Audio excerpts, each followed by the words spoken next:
வண்ண கூரை இல்லாத நிலம் இங்கு ஏது? காலம் என்னும் எல்லாரும் ஒண்ணுதாங்க.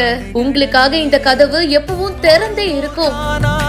எல்லாமே தன்னாலே போராடு நீயே அறமுண்டாகும் மண்மேலே. திருச்செந்தூர் பாத யாத்திரை பக்தர்களுக்காக கதவுகளை திறந்த பாளையங்கோட்டை தேவாலயம்.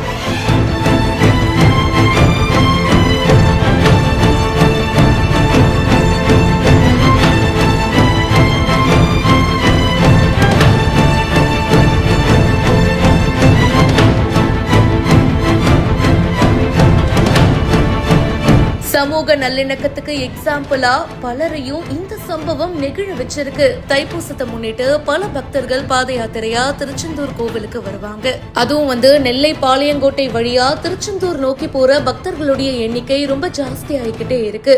பாளையங்கோட்டை சமாதானபுரம் பகுதியில் அமைஞ்சிருக்கிற புகழ்பெற்ற புனித மைக்கேல் அதிதூதர் ஆலயம் இருக்கு. இவங்க ஒரு சூப்பரான விஷயத்த பண்ணிருக்காங்க. அட, நம்ம எல்லாருமே ஒண்ணுதான். ஒரு மனுஷனுக்கு சக மனுஷன் உதவலனா எப்படி?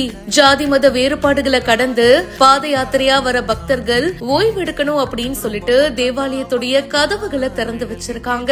தேவாலய நிர்வாகத்துடைய இந்த அழைப்பை ஏத்துக்கிட்டு நிறைய முருக பக்தர்கள் சர்ச்சுக்குள்ள நுழைஞ்சிருக்காங்க. ரொம்ப தூரம் நடந்தே வராங்க இல்லையா? நிறைய பேரு ரொம்பவே டயர்டா இருப்பாங்க. சர்ச்சுக்குள்ள அவங்க கொஞ்ச நேரம் ரெஸ்ட் ரூம் எடுத்திருக்காங்க. வழக்கமா தேவாலயங்கள் அதுக்கப்புறமா மசூதிகள் சார்பில் தண்ணீர் பந்தல் அமைப்பாங்க, அன்னதானம் எல்லாம் கொடுப்பாங்க. இப்படிதான் நம்ம பார்த்திருக்கோம். ஆனா பாத யாத்திரையா வர பக்தர்கள் அவங்க கஷ்டப்படக்கூடாது அப்படின்றதுக்காக ஒரு தேவாலயத்தையே திறந்து வச்சிருக்காங்க. மாற்று மத பக்தர்களுக்காக இந்த சூப்பரான விஷயத்த பண்ண இது பலரையும் நெகிழ வச்சிருக்கு. கண்ணுல தண்ணி வச்சுட்டேன் அப்படின்ற மாதிரி பார்க்கும் போதே ரொம்ப எமோஷனலா இருக்குங்க.